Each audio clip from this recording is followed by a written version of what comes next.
ভয়ঙ্কর অন্ধকার অপরাধ জগতের এমন এক জটলা যেখানে প্রতি সেকেন্ডে বদলে যায় বিশ্বস্ততার সংজ্ঞা, যেখানে আধুনিক প্রযুক্তির সাইবার হ্যাকিং আর পুরনো দিনের নির্মম সামরিক কৌশলের এক মহাযুদ্ধ আপনাকে স্ক্রিনের সামনে থেকে এক মুহূর্তের জন্য চোখ সরাতে দেবে না। প্রতিটি বাঁকে রয়েছে এমন সব ধোঁকা আর রোমাঞ্চ যা আপনার চেনা সমীকরণগুলোকে বারবার ভুল প্রমাণ করবে। আজ আমরা এক্সপ্লেইন করতে যাচ্ছি 2025 সালের 3রা আগস্ট মুক্তি পাওয়া action crime thriller movie the shadows ears. পুরো ভিডিওটি না টেনে শেষ পর্যন্ত দেখুন, কারণ পুরো গল্প জুড়ে টান টান রোমাঞ্চ যা আপনাকে জাস্ট হতভম্ব করে দেবে। আর হ্যাঁ, অ্যাশনস অফ মুভিজে নতুন হয়ে থাকলে এখনই চ্যানেলটি সাবস্ক্রাইব করে বেল আইকনটি অন করে দিন।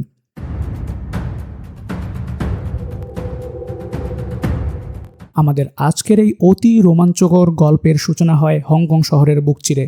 ঘড়িতে তখন গভীর রাত, পুরো শহর যখন গভীর ঘুমে আচ্ছন্ন, ঠিক তখনই হংকং পুলিশের সদর দপ্তরে আচমকা একটি জরুরি কল আসে।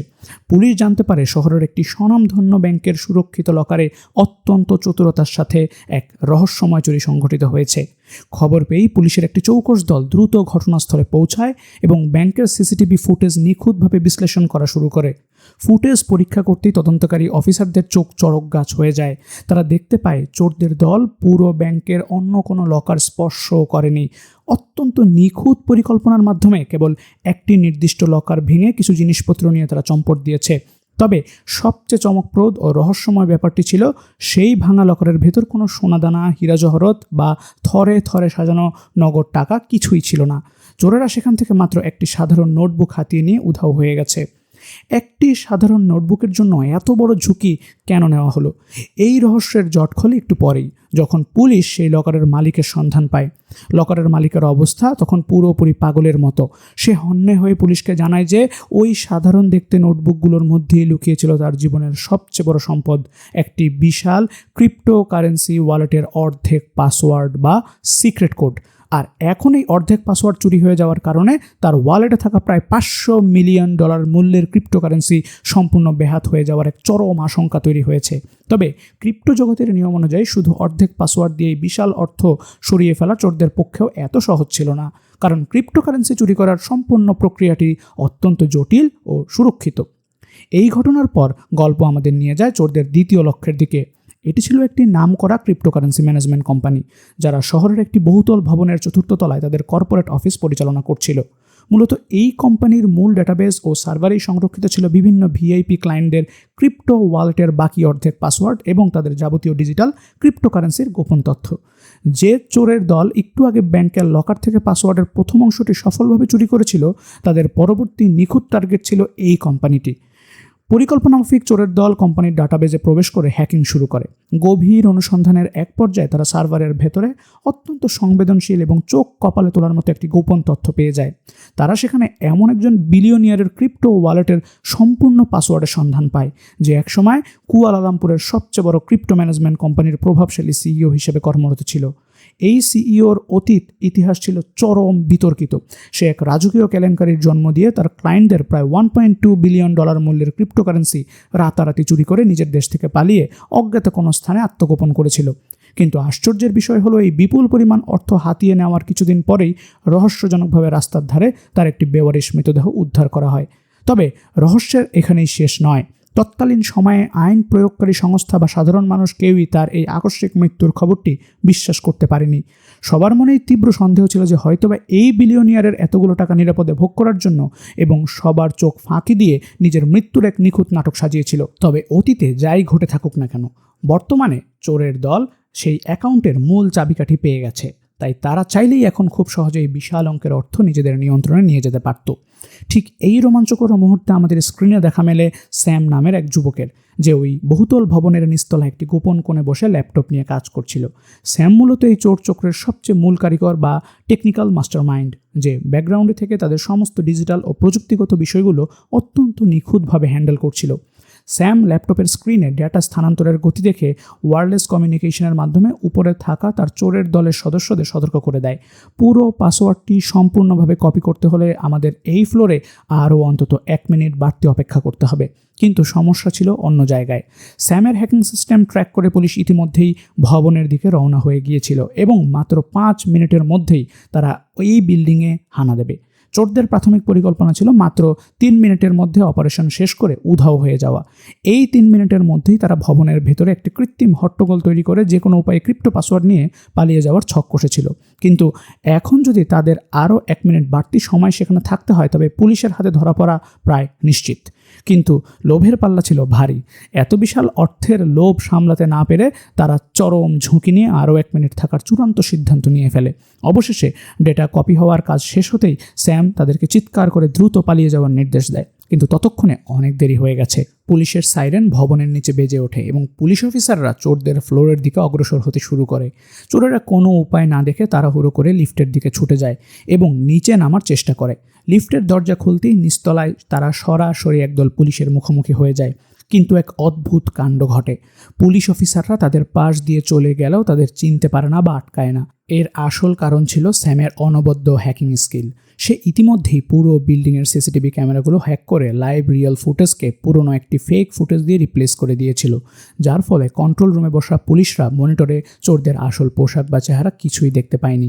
ফলে অত্যন্ত অনায়াসেই তারা পুলিশের নাকের ডগা দিয়ে বেরিয়ে যেতে শুরু করে। তবে চোরদের এই ভাগ্য বেশিক্ষণ টেকেনি। চোরেরা বিল্ডিং থেকে বের হওয়ার মুহূর্তেই সেই ক্রিপ্টো কোম্পানির কর্মকর্তারা পুলিশকে ফোন করে চোরদের শারীরিক গঠন ও তাদের আসল জামাকাপড়ের বিবরণ স্পষ্টভাবে জানিয়ে দেয়। বার্তাটি পাওয়া মাত্রই নিচতলায় থাকা পুলিশ অফিসাররা মাথায় বিদ্যুৎ গতিতে খেলে যায়। তারা বুঝতে পারে মাত্র কয়েক সেকেন্ড আগে যাদের তারা সাধারণ মানুষ ভেবে ছেড়ে দিয়েছে তারাই আসলে মূল অপরাধী। পুলিশ সাথে সাথে উল্টো ঘুরে তাদের তাড়া করা শুরু করে। চারদিক থেকে ফেসে গিয়ে চোরেরা মরিয়া হয়ে আবার দৌড়ে লিফটের ভেতর ঢুকে পড়ে এবং আত্মরক্ষার্থে একজন অন ডিউটি পুলিশ অফিসারকে জিম্মি করে ফেলে। কিন্তু পুরো বিল্ডিং ততক্ষণে পুলিশের জালে অবরুদ্ধ। লিফট দিয়ে উপরের দিকে উঠেও সাময়িক বাঁচার কোনো পথ ছিল না, কারণ পুলিশ পুরো ভবনের এক্সিট পয়েন্টগুলো ঘিরে ফেলেছিল। চোরেরা যখন ধাওয়া খেয়ে একেবারে ভবনের ছাদে গিয়ে পৌঁছায়, তখন পুলিশ অফিসাররা ভাবছিল এবার হয়তো অপরাধীরা পুরোপুরি কোণঠাসা। কিন্তু ছাদের দরজায় তালা ভেঙে পুলিশ যখন বাইরে আসে, তখন তারা যা দেখে তাতে তাদের চোখ কপালে উঠে যায়।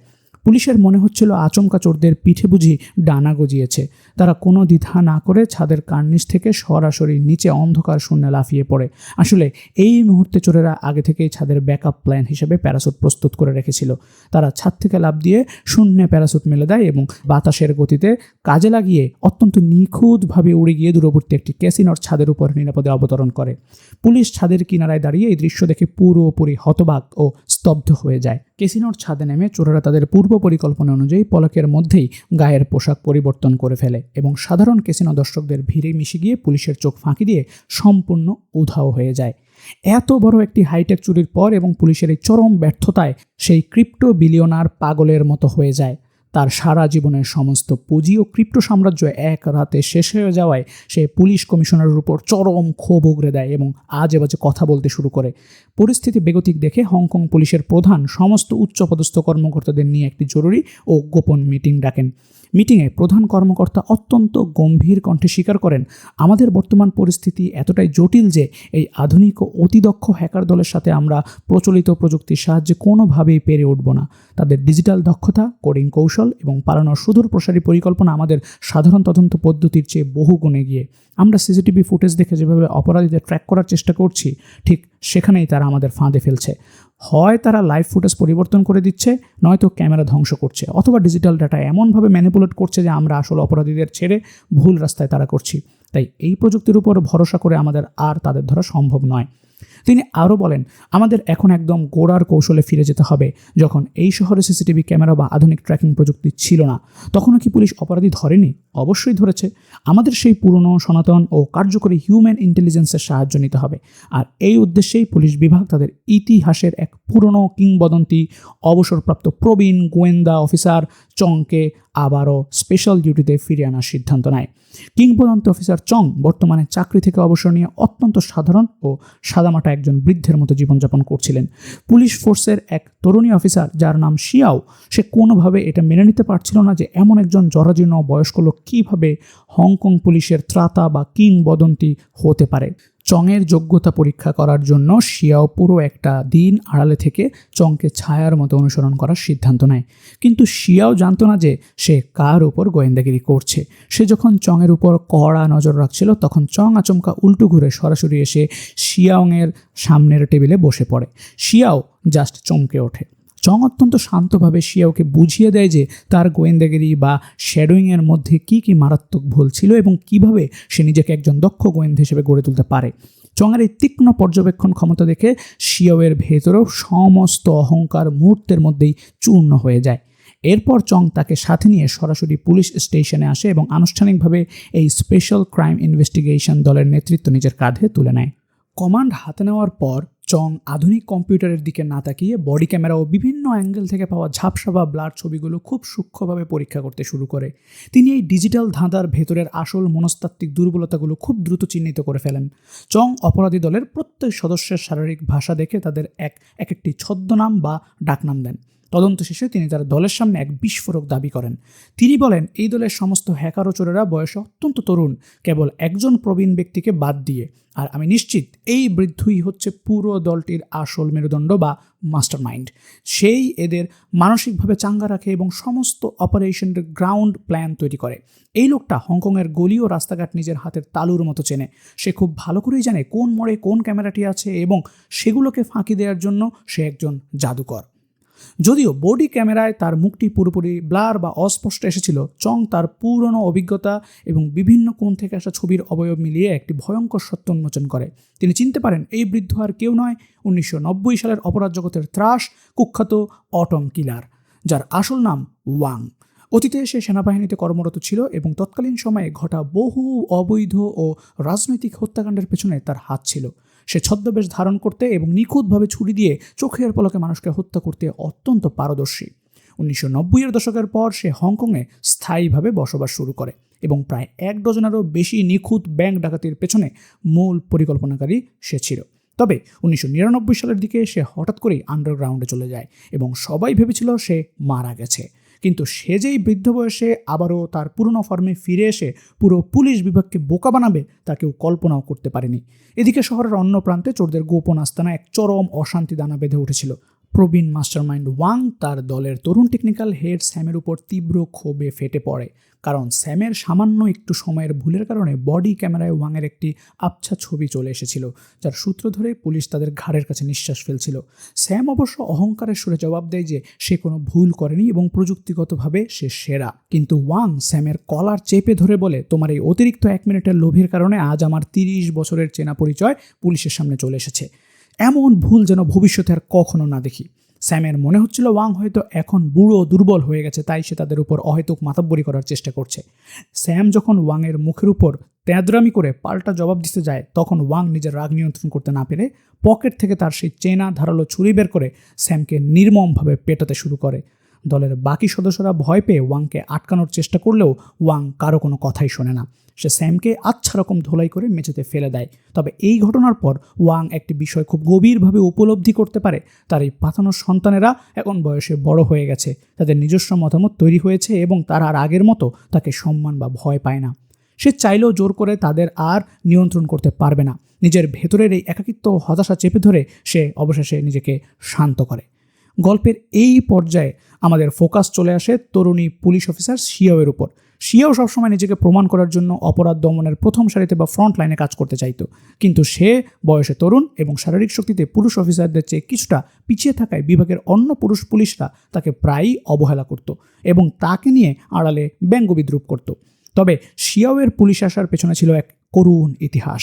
তার বাবা হংকং পুলিশের একজন অত্যন্ত সৎ ও সাহসী গোয়েন্দা ছিলেন। তিনি কর্তব্যরত অবস্থায় এক রহস্যময় মিশনে শহীদ হন। শিয়াও বড় হওয়ার পর তার বাবার সেই গৌরবময় পদ বেছে নেয় এবং সম্মানসূচকভাবে তার বাবার ব্যবহৃত ওল্ড পুলিশ ব্যাজ নম্বরটি তাকে উপহার দেওয়া হয়। পুলিশ কমিশনার শিয়াওয়ের বাবাকে অত্যন্ত শ্রদ্ধা করতেন, তাই তিনি শিয়াওকে একটু বাড়তি নজরে রাখতেন এবং তাকে ফিল্ডের বিপজ্জনক মিশনে না পাঠিয়ে অফিসের নিরাপদ ডেস্কের কাজ বা প্রচারণামূলক আবেগঘন স্ক্রিপ্ট লেখার দায়িত্ব দিতেন। কিন্তু শিয়াও এই খাঁচায় বন্দি জীবন থেকে মুক্তি চেয়েছিল। এদিকে চং দায়িত্ব নেওয়ার পরপরই কোনো রকম আধুনিক গ্যাজেট ছাড়া একটি বিশেষ আন্ডারকভার ডিটেকটিভ টিম গঠন করে। এই দলের মূল কাজ ছিল শহরের সাধারণ মানুষের পোশাক পরে বাজারে, রাস্তায়, চায়ের দোকানে মিশে যাওয়া এবং মানুষের সাথে কথা বলে ছোট ছোট তথ্যের টুকরো জোড়া লাগিয়ে অপরাধীদের আস্তানার খোঁজ করা।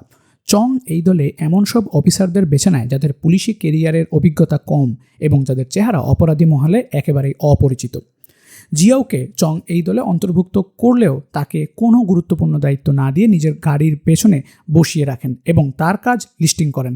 চংয়ের জন্য সময় মতো খাবার আর পানি কিনে আনা। এতে জিয়াও মনে মনে চরম ক্ষুব্ধ হয়। তার মনে হয় চং তাকে অবমূল্যায়ন করছেন। একদিন জিয়াও যখন চংয়ের জন্য খাবার নিয়ে একটি নির্জন সরুগলি দিয়ে হেঁটে আসছিল, তখন সে দেখতে পায় কয়েকজন স্থানীয় বখাটে গুন্ডা এক অসহায় মানুষকে ঘিরে ধরে হেনস্থা করছে। জিয়াও নিজের ভেতরের পুলিশি সত্তা ও বীরত্ব প্রমাণ করার জন্য চংয়ের আদেশ অমান্য করে একাই সেই গুন্ডাদের উপর ঝাঁপিয়ে পড়ে। কিন্তু বাস্তব জীবন কোনো সিনেমা নয়। গুন্ডারা দলবদ্ধভাবে জিয়াওকে পাল্টা আক্রমণ করে আচ্ছা রকম ধোলাই দেয় এবং তার হাতের জয়েন্ট মচকে দেয়। ঠিক শেষ মুহূর্তে চং সেখানে এসে পৌঁছান এবং নিজের অসাধারণ মার্শাল আর্ট স্কিল ব্যবহার করে গুন্ডাদের হাত থেকে জিয়াওকে উদ্ধার করে গাড়িতে নিয়ে আসেন। গাড়িতে আসার পর চং জিয়াওয়ের উপর তীব্র রাগে ফেটে পড়েন।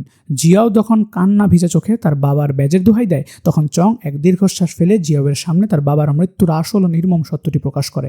চং জানান, বহু বছর আগে আমি ও তোমার বাবা একই গোপন মিশনে সহকর্মী হিসেবে কাজ করছিলাম। এক রাতে আমরা হিউম্যান ট্রাফিকিং বা শিশু পাচারকারী একটি ভয়ঙ্কর চক্রের সন্ধান পাই। আমাদের উপর কঠোর নির্দেশ ছিল নিজেদের পরিচয় গোপন রেখে শুধু তথ্য সংগ্রহ করা, কিন্তু আমি সেদিন নিজের বীরত্ব দেখাতে গিয়ে আবেগের বশে একা সেই গ্যাংকে ধরতে যাই, যার ফলে আমাদের কভার নষ্ট হয়ে যায়। গুন্ডারা যখন আমাদের নিশানা করে গুলি চালায়, তখন তোমার বাবা নিজের জীবন বিসর্জন দিয়ে আমার সামনে এসে সেই গুলি নিজের বুকে পেতে নেন। চং জিয়াওয়ের চোখে চোখ রেখে বলেন, সেদিন থেকে আমি বুঝেছি ফিল্ডে আবেগ দেখানোর চেয়ে সিনিয়রের আদেশ অক্ষরে অক্ষরে পালন করা কতটা জরুরি। এই প্রথম নিজের বাবার মৃত্যুর আসল সত্য জানতে পেরে জিয়াওয়ের বুক গর্বে ও অনুশোচনায় ভরে ওঠে। সে নিজের ভুল বুঝতে পারে এবং চংয়ের আদেশ পুরোপুরি মেনে চলার শপথ নেয়। এর কিছুদিন পর চংয়ের দল শহরের একটি ব্যস্ত কাঁচাবাজারের মধ্য দিয়ে গাড়ি নিয়ে যাচ্ছিল। চংয়ের তীব্র চোখ হঠাৎ ভিড়ের মধ্যে একজন ছাতা মাথায় দেওয়া বৃদ্ধকে দেখে থমকে দাঁড়ায়। চং সাথে সাথে ওয়্যারলেসে পুরো টিমকে অ্যালার্ট করে বলে, ফ্যান্টম ইজ স্পটেড। ফ্যান্টমকে দেখা গেছে। কিন্তু ওয়াং এতটাই চতুর যে সে সবসময় ক্যামেরার অ্যাঙ্গেল বুঝে নিজের মুখ আড়াল করে রাখত, তাই কোনো সিসিটিভি বা দূরবর্তী ক্যামেরা দিয়ে তার চেহারা স্পষ্ট করা সম্ভব ছিল না। এখন একমাত্র ভরসা ছিল কোনো একজন গোয়েন্দাকে সরাসরি তার সামনে গিয়ে ছদ্মবেশে তার মুখের লাইভ ভিডিও রেকর্ড করতে হবে। কিন্তু ওয়াং পুলিশের চেয়ে এক কাঠি উপরে ছিল। সে এতদিনে হংকং পুলিশের চেনা গোয়েন্দাদের প্রোফাইল ও চেহারা মুখস্থ করে ফেলেছিল, তাই পুরনো কোনো অফিসার তার কাছে গেলেই সে ধরে ফেলবে। এই জটিল পরিস্থিতিতে চং জিয়াওকে সামনে পাঠান, কারণ জিয়াও একেবারেই নতুন এবং ওয়াং তাকে চেনে না। জিয়াও বুক কাঁপিয়ে ওয়াংয়ের দিকে এগিয়ে যায়, কিন্তু সরাসরি ওয়াংয়ের চোখের দিকে তাকানোর সাহস তার ছিল না। সে বুদ্ধি খাটিয়ে মাটিতে তার ফ্ল্যাশ লাইটটি ফেলে দেয় এবং সেটা খোঁজার নাটক করতে করতে রাস্তার পাশের একটি কাঁচের দোকানের গ্লাসের দিকে তাকায়। সে গ্লাসের প্রতিচ্ছবি বা রিফ্লেকশনের সামনে ওয়াংয়ের মুখের অবয়বটি খুব নিখুঁতভাবে অবলোকন করে এবং নিশ্চিত হয় যে এই লোকটাই ওল্ড কিলার ওয়াং ওরফে ফ্যান্টম। জিয়াও অত্যন্ত চতুরতার সাথে ওয়াংকে পিছন থেকে অনুসরণ করতে করতে শহরের একটা বিশাল বহুতল আবাসিক বিল্ডিংয়ের ভেতর ঢুকে পড়ে। কিন্তু সমস্যা হলো, এই বিল্ডিংটি ছিল এক বিশাল গোলকধাঁধা, যেখানে হাজার হাজার অ্যাপার্টমেন্ট রয়েছে। ওয়াং কোন উইং বা ফ্লোরে থাকে তা দূর থেকে বোঝা অসম্ভব। জিয়াও চরম ঝুঁকি নিয়ে ওয়াংয়ের সাথে একই লিফটের ভেতর ঢুকে পড়ে, কিন্তু ওয়াং ততক্ষণে এই মেয়েটির উপর তীব্র সন্দেহ করে বসেছিল, কারণ বাজারে মেয়েটির ফ্ল্যাশলাইট ফেলার নাটক এবং লিফটে ওঠার সময় কানে হাত দিয়ে মাইক্রোফোনে কথা বলার সূক্ষ্ম অঙ্গভঙ্গি ওয়াংয়ের চোখ এড়ায়নি। লিফটের ভেতরের পরিবেশ মুহূর্তের মধ্যে জমে বরফ হয়ে যায়। ওয়াং ঠান্ডা মাথায় তার পকেটের ভেতরে হাত ঢুকিয়ে চাকুর লকটি খোলে এবং জিয়াওয়ের অলক্ষ্যে তার পিঠের দিকে তাক করে ধরে। বাইরে থাকা চং লিফটের ভেতরে ক্যামেরা জ্যাম হওয়া দেখে বুঝতে পারেন জিয়াওয়ের জীবন চরম বিপন্ন। তিনি নিজের পরিচয় সম্পূর্ণ গোপন করে এক মদ্যপ রাগী বাবার ছদ্মবেশ ধারণ করে লিফটের দরজা বন্ধ হওয়ার ঠিক আগের মুহূর্তে ভেতরে ঢুকে পড়েন। তিনি ভেতরে ঢুকেই জিয়াওকে তার মেয়ে সম্বোধন করে উচ্চস্বরে বকাঝকা শুরু করেন, যেন সে ছেলেদের সাথে ডেটিং করছে, কেন সে পড়াশোনা বাদ দিয়ে রাতে বাইরে ঘুরছে। অভিনয়ের খাতিরে চং জিয়াওয়ের কান থেকে মাইক্রোফোন লাগানো দুলটি টেনে খুলে ফেলেন। ওয়াং যখন দেখে যে মেয়েটির কানে কোনো পুলিশিং লেভেলিং ডিভাইস নেই, বরং ওটা একটা সাধারণ ঝুমকো দুল, তখন সে তার বাটন চাকুটা পকেটে ফিরিয়ে নেয়। তবে সে তখনও পুরোপুরি নিশ্চিত ছিল না। চং রাগ দেখিয়ে লিফটের সর্বোচ্চ ফ্লোর অর্থাৎ 25 নম্বরের বাটনে চাপ দেন। 25 তলায় নেমে চং জিয়াওকে নিয়ে বাইরে আসেন। জিয়াও তখন ভয়ে কাঁপছিল। চং কোনো উপায় না দেখে করিডোরের একটি অপরিচিত দরজার সামনে গিয়ে পকেট থেকে নকল চাবি বের করে দরজা খোলার ভং ধরে জোরে নক করেন। ভেতরের এক মহিলা দরজা খুললে চং ক্ষমা চেয়ে বলেন তারা ভুল ফ্ল্যাটে এসেছেন। পিছন থেকে ওয়াং এই পুরো পারিবারিক নাটকটি দেখে পুরোপুরি আশ্বস্ত হয় এবং নিজের আসল ফ্ল্যাটের দিকে চলে যায়। কিন্তু ওয়াং জানতো না যে চং লিফটের ভেতরে ঢোকার সময় তার হাতের আংটির নিচে লুকানো একটি মাইক্রো ক্যামেরা লিফটের প্যানেলে সেট করে দিয়ে এসেছিল, যার মাধ্যমে তারা ওয়াংয়ের ফ্লোর এবং নির্দিষ্ট অ্যাপার্টমেন্টের নম্বরটি নিখুঁতভাবে ট্রেস করে ফেলে। সেই রাতেই পুলিশ দল ওয়াংয়ের ফ্ল্যাটের উল্টো দিকের ভবনের আস্তানা গেড়ে ইনফ্রারেড লাইট ভিশন ক্যামেরার সাহায্যে ওয়াংয়ের উপর কড়া নজরদারি শুরু করে। ইনফ্রারেড স্ক্রিনে দেখা যায় ওয়াং তার ঘরের একটি কাঠের চেয়ারে একা চুপচাপ বসে আছে এবং বাচ্চাদের মতো কিছু প্লাস্টিক বাবল ফুটাচ্ছে, আর তার সামনে মেঝেতে রাখা একটি রহস্যময় কালো ব্যাগের দিকে অপলক দৃষ্টিতে তাকিয়ে আছে। কিছুক্ষণ যখন কোনো সন্দেহজনক নড়াচড়া দেখা গেল না, তখন চং তার দলের বাকি সদস্যদের বিশ্রাম নেওয়ার জন্য পাঠিয়ে দেন এবং নিজে একা ওয়াংয়ের উপর নজর রাখার জন্য সেই স্পটে থেকে যান।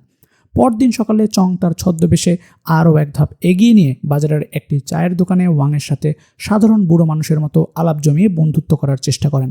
ওয়াং অত্যন্ত চতুর এবং সন্দেহপ্রবণ হওয়ায় চংকে বিভ্রান্ত করতে তার অতীত ও পরিবার নিয়ে নানান জটিল প্রশ্ন ছুড়ে দেয়, কিন্তু চং একজন ঝানু অফিসার হওয়ায় অত্যন্ত বুদ্ধিমত্তার সাথে বানিয়ে বানিয়ে গল্প বলে ওয়াংয়ের সমস্ত প্রশ্নের জাল এড়িয়ে যান এবং এক পর্যায়ে সৌজন্যতার খাতিরে ওয়াংকে তার নিজের ফ্ল্যাটে রাতের খাবারের আমন্ত্রণ জানান। পরিকল্পনা অনুযায়ী রাতে ওয়াং যখন চংয়ের ফ্ল্যাটে ডিনার করতে আসে, তখন জিয়াও সেখানে চংয়ের বাধ্য মেয়ের অভিনয় করে টেবিলে খাবার পরিবেশন করছিল। তারা যখন ডিনার টেবিলে গল্পে মশগুল, তখন জিয়াও টেবিলের নিচে একটি বিশেষ high tech data cloning device on করে দেয়, যা ওয়াংয়ের পকেটে থাকা মোবাইল ফোনের সমস্ত গোপন ডেটা ও ক্রিপ্টো ফাইল ব্যাকগ্রাউন্ডে কপি করা শুরু করে। ডিনার শেষ করে ওয়াং বিদায় নেয়, কিন্তু গল্পে এক ভয়ঙ্কর মোড় আসে গভীর রাতে।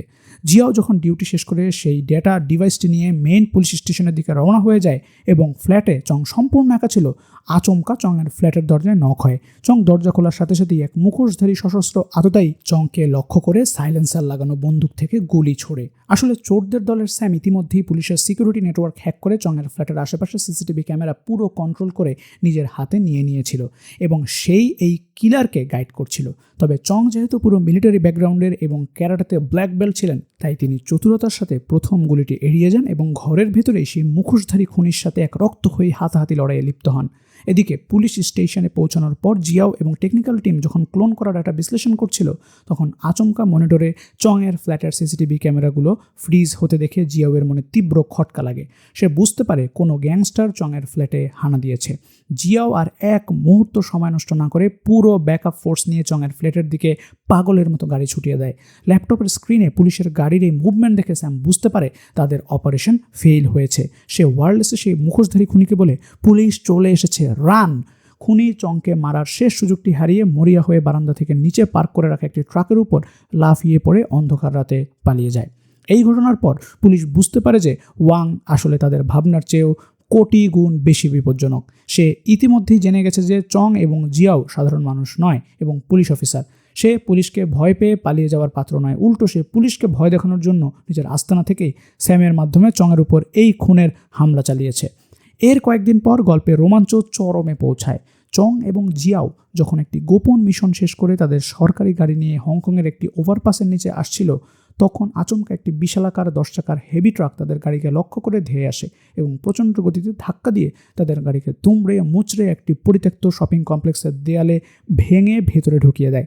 এটি কোনো সাধারণ দুর্ঘটনা ছিল না, এটি ছিল স্যামের ভাড়া করা একদল আন্তর্জাতিক পেশাদার ক্রাইম সিন্ডিকেটের সুপরিকল্পিত ভারী সশস্ত্র হামলা। গাড়ি ক্র্যাক করার পর গুন্ডারা গাড়ি থেকে নেমে চংয়ের কনভয়ের উপর স্বয়ংক্রিয় রাইফেল দিয়ে বৃষ্টির মতো গুলিবর্ষণ শুরু করে এবং সেখানে বেশ কয়েকজন পুলিশ অফিসার ঘটনাস্থলেই শহীদ হন। এই ভয়ঙ্কর ক্র্যাশের পর জিয়াও অলৌকিকভাবে বেঁচে গেলেও প্রবীণ অফিসার চং মাথায় গুরুতর আঘাত পেয়ে সিটের উপর অচেতন হয়ে পড়েন। গুন্ডারা যখন চংয়ের নিথর দেহের দিকে এগিয়ে আসছিল, তখন তাকে শেষ করে দেওয়ার জন্য ঠিক তখনই জিয়াও তার বাবার সেই ওল্ড ব্যাজের মর্যাদা রক্ষার্থে একাই মরণজয়ী লড়াই শুরু করে। সে গাড়ির ভেতরে থেকে একটি সাব মেশিন গান টেনে নিয়ে গুন্ডাদের উপর পাল্টা কাউন্টার অ্যাটাক করে জিয়াওকে নিখুঁত নিশানায় একে একে বেশ কয়েকজন গুন্ডা মাটিতে লুটিয়ে পড়ে। লড়াইয়ের মাঝপথে চংয়ের জ্ঞান ফিরে আসে এবং তিনি ভাঙা শরীর নিয়ে জিয়াওয়ের সাথে কাঁধে কাঁধ মিলিয়ে কভার ফায়ার দিতে শুরু করেন। শত্রুদের কিছুটা পিছু হটিয়ে চং জিয়াওকে একটি ওয়ালসের আড়ালে ডেকে নিয়ে ফিসফিস করে বলেন, জিয়াও, ওয়াং ময়লার বালতিতে কিছু কাগজের টুকরো ছিঁড়ে ফেলে দিয়েছিল, যা আমি ডিনারের দিন খেয়াল করেছিলাম। ওই কাগজের টুকরোগুলোর মধ্যেই ওয়ালেটের আসল ডিক্রিপশন মেইন কোড রয়েছে। গুন্ডারা আসার আগেই তোমাকে ওই ময়লার কন্টেনার থেকে কাগজগুলো উদ্ধার করে হেডকোয়ার্টারে পাঠাতে হবে। জিয়াও নিজের জীবনের তোয়াক্কা না করে গুলির বৃষ্টি উপেক্ষা করে দৌড়ে গিয়ে সেই কাগজের টুকরোগুলো সংগ্রহ করতে সফল হয়। একই সময়ে প্রবীণ ওয়াং একা চলে আসে হংকংয়ের শহরতলির সেই পরিত্যক্ত পুরনো অনাথ আশ্রমে বা এতিমখানায়, যেখানে তার শৈশব কেটেছিল। কিন্তু সেখানে পা রাখতেই সে দেখতে পায় স্যামের পাঠানো প্রায় 50 জন ভারী অস্ত্রধারী পেশাদার কিলার তার জন্য ওঁত পেতে বসে আছে। স্যাম আসলে ভেবেছিল ওয়াং এখন বুড়ো হয়ে গেছে এবং যে কোনো দিন পুলিশের হাতে ধরা পড়ে তাদের ট্রেজার্স এবং সমস্ত গোপন তথ্য উগরে দেবে। তাই নিজের পিঠ বাঁচাতে স্যাম তার দলের জন্মদাতা ও গুরু ওয়াংকেই দুনিয়া থেকে সরিয়ে দেওয়ার জন্য জঘন্য নীল নকশা তৈরি করেছিল। কিন্তু স্যাম ওয়াংয়ের ভেতরে সেই ঘুমন্ত পশুকে চিনতে ভুল করেছিল। ওয়াং বৃদ্ধ হলেও তার ভেতরের অটম কিলার মরে যায়নি। তার সামনে 50 জন গুন্ডাও কোনো বিষয়ই ছিল না। ওয়াং তার জাদুকরি ডবল ব্লেড ছুরি মেরে একাই পুরো কিলার বাহিনীর উপর নরক নামিয়ে আনে। অত্যন্ত নির্মম ক্ষিপ্র গতিতে সে একে একে প্রায় সমস্ত গুন্ডাকেই জবাই করে এবং বুক চিরে হত্যা করে। এই ভয়ঙ্কর যুদ্ধে ওয়াং নিজেও বেশ কয়েক জায়গায় গুলি ও ছুরির আঘাতে মারাত্মক রক্তাক্ত হয়। লড়াইয়ের শেষ প্রান্তে এসে ওয়াং যখন ক্লান্ত হয়ে দেয়ালের সাথে হেলান দিয়ে দাঁড়ায়, তখন আড়াল থেকে তার সামনে এসে দাঁড়ায় হুয়াও, যাকে ওয়াং ছোটবেলা থেকে নিজের সন্তানের মতো করে বুকে টেনে মানুষ করেছিল। হুয়াংকে এই খুনিদের সাথে দেখে ওয়াংয়ের বৃদ্ধ বুকটা ভেঙে চূর্ণ বিচূর্ণ হয়ে যায়। সে আর্তনাদ করে হুয়াংকে জিজ্ঞেস করে, তুমিও শেষে আমাকে ধোঁকা দিলে? হুয়াং অশ্রুসিক্ত চোখে বলে, বাবা, আমি তোমাকে মারতে চাইনি, কিন্তু স্যাম যখন এই মরণ খেলা শুরু করেছে তখন আমাকে আর পিছিয়ে যাওয়ার পথ ছিল না। দলের বাকি ছোট ভাই বোনদের বাঁচাতে আমাকে স্যামের এই সিদ্ধান্ত মেনে নিতে হয়েছে। আমাকে মাফ করবেন। হুয়াং অত্যন্ত ভারাক্রান্ত মন নিয়ে ওয়াংয়ের উপর তার শেষ আক্রমণটি করে, কিন্তু ওয়াং ভুলে গিয়েছিল যে সে যুদ্ধের প্রতিটি প্যাঁচ ও মুভ ওয়াংয়ের কাছ থেকেই শিখেছিল। ওয়াং রক্তাক্ত শরীর নিয়ে হুয়াংয়ের সমস্ত মুভ ব্লক করে দেন এবং তাকে আচ্ছা রকম ধুলাই করে মাটিতে আছড়ে ফেলেন। কিন্তু ওয়াংয়ের হাতও কাঁপছিল তার নিজের হাতে করা সন্তানকে হত্যা করতে। ওয়াং বুঝতে পারে এই পাপের বৃত্ত থেকে বের হওয়ার আর কোনো পথ নেই।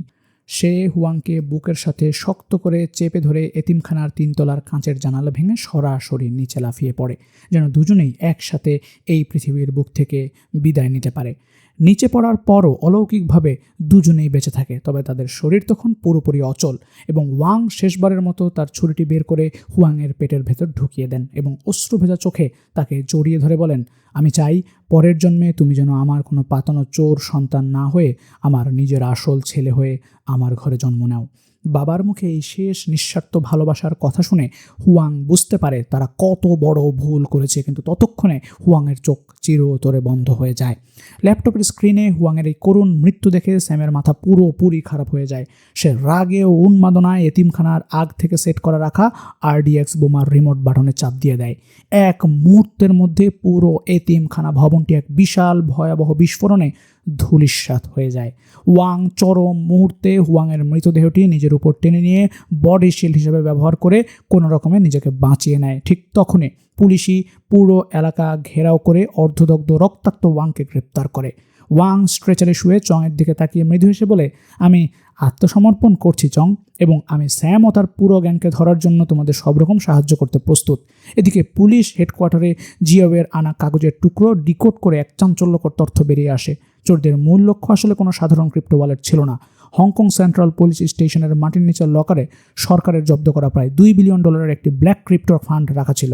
স্যাম এবং তার দল মূলত এই বিশাল ফান্ড চুরি করার জন্যই পুলিশ স্টেশনে মেইন সার্ভার রুমে অ্যাটাক করার ছক কষেছিল। কিন্তু তারা বুঝতে পারেনি যে পুলিশ স্টেশনের এই আলট্রা সিকিউর লকার ভাঙা ওয়াংয়ের গ্রাউন্ড প্ল্যান ছাড়া অসম্ভব ছিল। ওয়াং ছাড়া তারা জাস্ট অন্ধ। পুলিশ ওয়াংয়ের দেওয়া তথ্যের ভিত্তিতে শহরের সমস্ত 5 তারা হোটেলে একযোগে চিরুনি অভিযান চালায় এবং অবশেষে স্যাম ও তার টেকনিক্যাল টিমের বাকি সদস্যদের একটি লাক্সারি হোটেল থেকে রিলস ও ইকুইপমেন্ট সহ হাতে নাতে গ্রেপ্তার করতে সক্ষম হয়। কিন্তু নাটকের সবচেয়ে বড় টুইস্ট আসে তখন যখন ওয়াংকে একটি আলাদা প্রিজন ভ্যানে করে সেন্ট্রাল জেলে নিয়ে যাওয়া হচ্ছিল। ওয়াং ভ্যানের ভেতর হাতকড়া খুলে অত্যন্ত চতুরতার সাথে 2 সশস্ত্র পুলিশ অফিসারকে নকআউট করে চলন্ত গাড়ি থেকে লাফিয়ে পড়ে আবারও নিখোঁজ হয়ে যায়। গল্পের শেষ অঙ্কে আমরা দেখতে পাই একটি জনাকীর্ণ আন্ডারগ্রাউন্ড মেট্রো বা সাবওয়ে স্টেশন। স্যাম তখন ছদ্মবেশে পুলিশ ও দেশের চোখ ফাঁকি দিয়ে হংকং ছেড়ে অন্য দেশে পালিয়ে যাওয়ার জন্য ট্রেনের অপেক্ষা করছিল। একজন তরুণ আন্ডারকভার পুলিশ অফিসার স্যামকে চিনে ফেলে এবং তাকে ধরার জন্য ভিড়ের মধ্যে দিয়ে এগোতে থাকে। ঠিক হঠাৎ করেই সেই অফিসারের পাশ দিয়ে কালো ওভারকোট পরা এক বৃদ্ধ লোক খুব স্বাভাবিকভাবে হেঁটে ক্রস করে চলে যায়। অফিসারটি কিছু বোঝে ওঠার আগেই আচমকা পেটে তীব্র ব্যথা অনুভব করে মাটিতে বসে পড়ে এবং দেখে তার কোমর বেয়ে ফিনকি দিয়ে রক্ত বের হচ্ছে। সে বুঝতে পারে ভিড়ের মধ্যে কেউ তাকে চলন্ত অবস্থায় নিখুঁতভাবে পেটে ছুরি মেরে অ্যাপেন্ডিক্স কেটে দিয়েছে এবং তার মৃত্যু নিশ্চিত। হ্যাঁ বন্ধুরা, এই খুনি আর কেউ ছিল না, সে স্বয়ং ওয়াং। ওয়াং ভিড় ঠেলে সোজা এসে দাঁড়ায় ট্রেনের দরজার সামনে অপেক্ষারত স্যামের মুখোমুখি।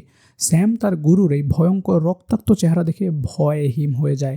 ওয়াং কোনো কথা না বলে এক পলকও সময় নষ্ট না করে তার চেনা ছুরিটি স্যামের পেটের ভেতর সজোরে ঢুকিয়ে দেয়। যে সন্তান তাকে ধোঁকা দিয়েছিল তাকে নিজের হাতে দুনিয়া থেকে সরিয়ে দিয়ে ওয়াং ট্রেনের ভিতরের মধ্যে কর্পূরের মতো উবে যায়।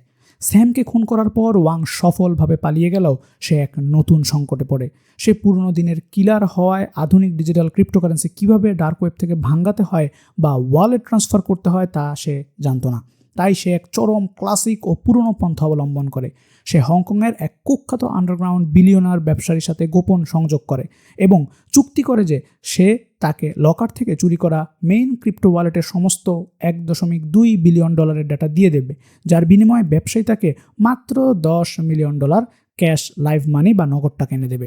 ব্যবসায়ীটি এত কম টাকায় এত বড় ক্রিপ্টো ফান্ডের মালিক হওয়ার লোভে পড়ে চং বা পুলিশকে না জানিয়ে ওয়াংয়ের সাথে লেনদেনের স্থান নির্ধারণ করে। কিন্তু চং এবং জিয়াও ওই ব্যবসায়ীর উপর থেকেই শ্যাডো নজর রাখছিল।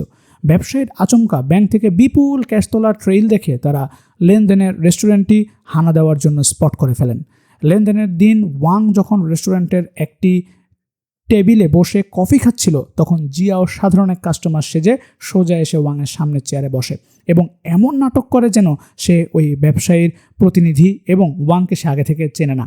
ওয়াং তার চাল বুঝতে পেরে না চেনার ভং ধরে টেবিলে রাখা সুটকেসের নিচে হাত ঢুকিয়ে চং এবং জিয়াওয়ের উপর আচমকা এক মরণপণ শেষ হামলা চালায়। রেস্টুরেন্টের ভেতরে শুরু হয় এক হাড় হিম করা মারামারি। চং বুড়ো হাড়ের ভেলকি দেখালেও ওয়াংয়ের পেশাদার কিলার মুভের সামনে টিকতে পারছিল না। ওয়াং চংকে মাটিতে ফেলে তার গলায় ছুরি বসিয়ে দিতে যাবে, ঠিক তখনই জিয়াও পিছন থেকে একটি ভারী লোহার চেয়ার দিয়ে ওয়াংয়ের মাথায় সজোরে আঘাত করে চংয়ের জীবন রক্ষা করে। ওয়াং রক্তাক্ত অবস্থায় উঠে জিয়াওকে মারতে গেলে দরজার বাইরে পুরো পুলিশ ফোর্সের সাইরেন বেজে ওঠে এবং ওয়াং বুঝতে পারে তার পালানোর সব রাস্তা ব্লক। চং উঠে দাঁড়িয়ে ওয়াংয়ের বুকে তার পুলিশ ব্যাজটি ঠেকিয়ে গম্ভীর গলায় বলে, I am a police officer and you are under arrest Wang.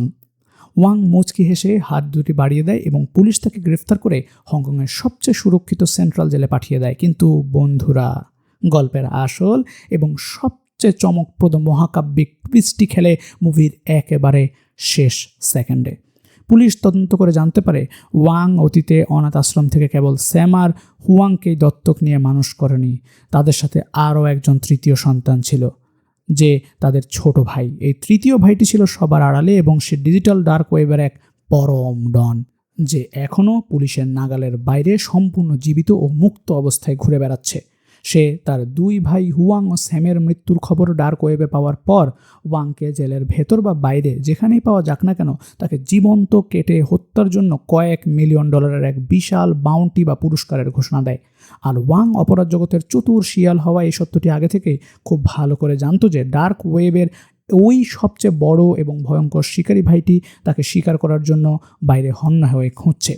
আর সেই ঘরের শত্রুর হাত থেকে নিজের বুড়ো জানটা বাঁচানোর জন্য ওয়াং আসলে ইচ্ছা করে চং ও জিয়াওয়ের এই সহজ ফাঁদে পা দিয়েছিল, যাতে সে হংকংয়ের সবচেয়ে হাই সিকিউরিটি জেলের 4 দেওয়ালের ভেতরে সম্পূর্ণ সুরক্ষিত ও নিরাপদে নিজের জীবনের বাকি সময়টা পার করতে পারে।